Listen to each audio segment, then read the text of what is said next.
أسرع وصفة للأطفال، الناس اللي عندهم الكحة الناشفة والصعيب عليهم يتنفسوا، راه هاد الوصفة دقة بطلة. النتائج ديالها مضمونة، المكونات ديالها بسيطة اقتصادية، موجودين في أي دار مغربية وفي أي دار عربية. غادي نحتاجو فيها زيت المائدة أو لا زيت الطبخ، يعني أي نوع من الزيت عندك، سواء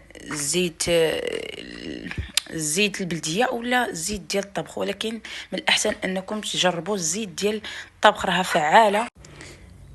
غادي نحتاجو كذلك العسل، سواء العسل ديال الدار او الحر، يعني اي نوع عندك يمكن لك تجربيه. غادي تاخدي معلقه ديال العسل، وغادي تاخدي عصره ديال الليمون او البرتقال، المهم سواء عندك الليمون او الحامض، بحال راه نفس النتيجه نفس الفعاليه.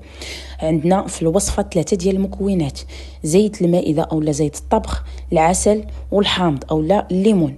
يعني راه 3 المكونات راه فعالين مجربين. راه هاد الوصفه راه غادي تخلي الطفل ديالك او اي واحد جربها يرتاح من السعال الجاف او الكحه الجافه. راه دقه بطله، راه من الاستعمال الاول غادي تشوفوا النتائج ديال هاد الوصفه. راه بالنسبه للزيت راه كنسخنوها هو الاول قبل ما ننسى، راه الزيت ضروري تسخن هي الاولى، عاد نضيفوا ليها المكونات الاخرين. غادي نسخنوا الزيت وغادي نضيفوا ليها العسل والحامض او البرتقال. يعني راه النتيجه ديال هاد الوصفه راه مضمونه من الاستعمال الاول، غادي تبان معكم النتيجه. بالنسبه لطريقه الاستخدام غادي نعاود معكم.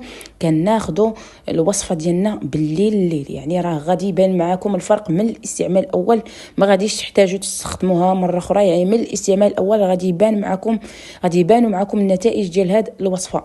غادي نسخنوا الزيت هو الاول، زيت المائده، وغادي نضيفوا ليه العسل، معلقه ديال معلقه ديال العسل وعصره ديال الحامض او الليمون. راه وصفه دقه بطله، النتائج ديالها فوريه.